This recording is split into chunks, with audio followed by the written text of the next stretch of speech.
So the next unit is going to be on solving rational equations. Previously, we simplified. So we multiplied, divided, added, subtracted, and looked at complex fractions. Now we're just going to take it one step further and have an equals where we're going to actually solve. So we'll get a final answer.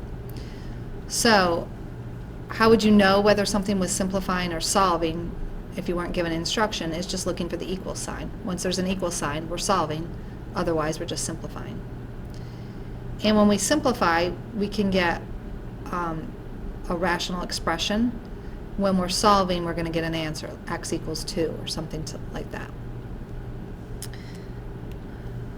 So when we had a rational expression, we found the least common denominator, and then we simplified it. We're doing the same thing here where we're getting the least common denominator, but we're going to multiply through by that, just like we did with like the inequalities, to get rid of the denominators to help us solve.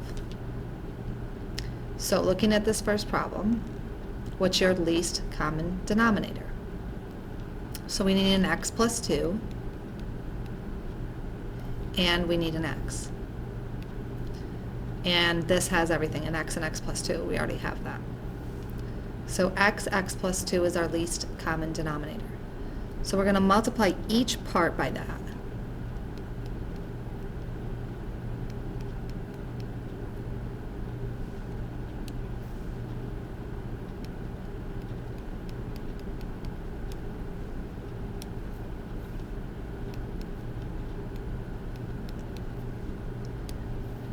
You don't necessarily have to show this step. You can just take this and look at it against each part. Sometimes it helps to do this so that it's easier to simplify and you're less likely to make a mistake.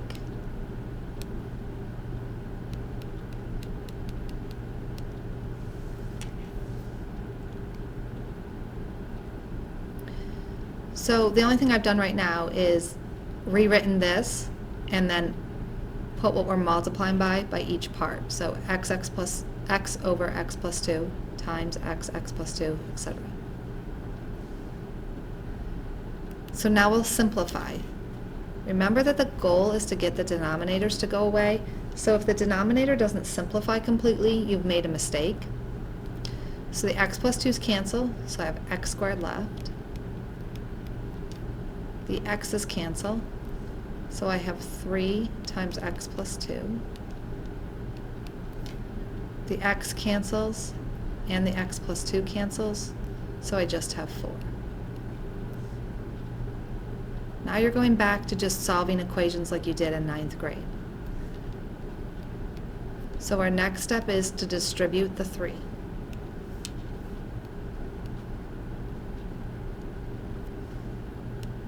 So we get 3x plus 6, and then plus 4.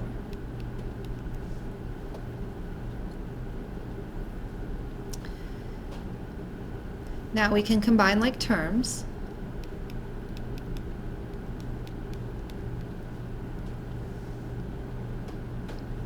This is a quadratic, so we also need to set it equals to 0 to solve it. It's easier to factor when the x squared is positive, so I'm going to bring everything over to the left-hand side. So I have x squared minus 3x minus 10 equals 0. Now it's a reverse FOIL and solve. X minus 5, x plus 2,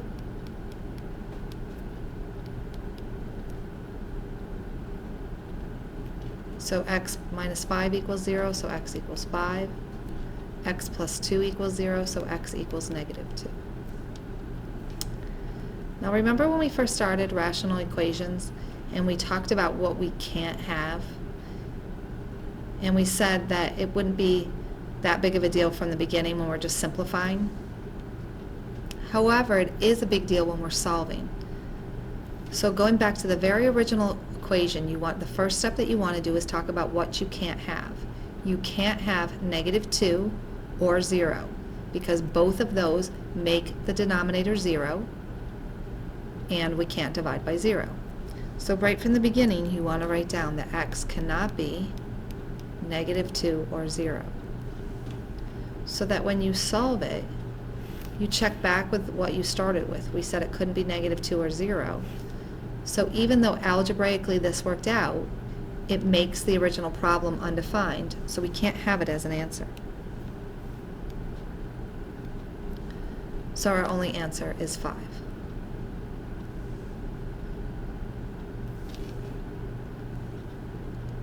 So, first step is to write down what you can't have, multiply through by the least common denominator, get your equation, do the algebra necessary to solve.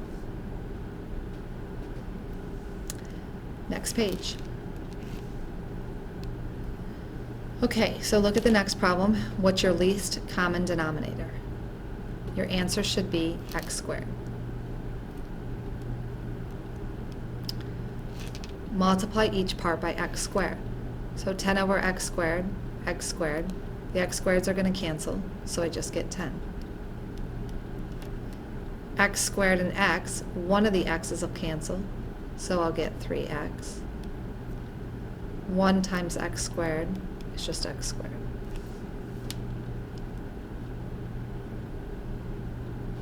Set it equal to 0. So bring the minus 3x squared minus 10.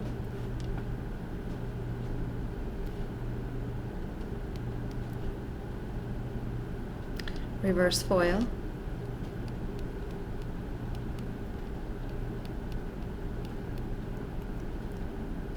And solve.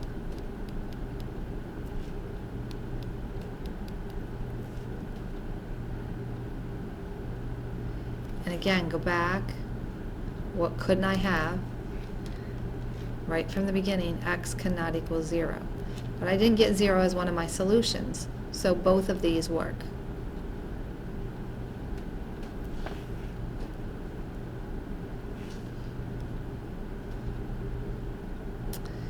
Next one. First, we're going to look at this denominator. We're going to find the least common denominator. First, we want to factor this.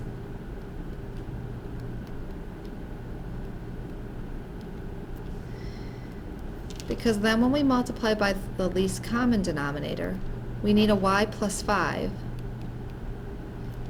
And for this, we already have the y plus 5, so we just need a y minus 5. Make sure you have parentheses here, they're critical.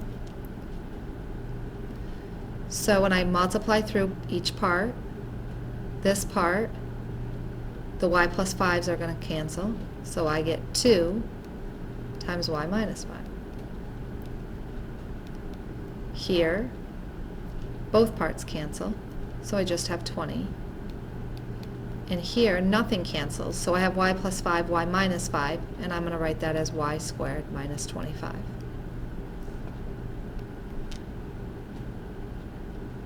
So now, again, we're just doing the algebra. Distribute the 2.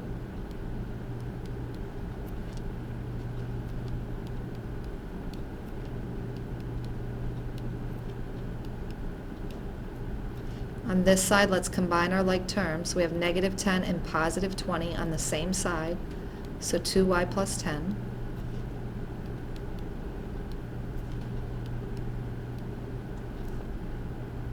Again, we want to set it equal to 0. The y squared is positive, so we'll move everything over to the right-hand side. Remember order, we want the y squared, then the y, then the constant. So next, I'll bring the 2y over. Then I'll bring the 10 over, so I'm going to subtract 10. I already have a negative 25, so negative 35. Go back to the beginning. What can we not have? Y can't be 5 or negative 5. Solving this, reverse FOIL. X minus 7, x plus 5. Keep going, so x equals 7, or x equals negative 5. Can't have negative 5, so this one cannot be our answer. So really the biggest thing here is making sure you get the least common denominator, and then the algebra is not as bad. So So on the next page, there's 1, 2 in the page after 3, you try it's. So I'm not going to do the work for you. We're going to look at that in class. I would like you to try the first 2, you try it, and then this one we'll do in class. So try this one and this one. Come to class with it done, and we'll go through it and make sure that you understand it. And of course we have to end with our joke for today. So let's see if you can get this one. No cheating, no looking it up. What kind of meals do math teachers eat? See you in class tomorrow.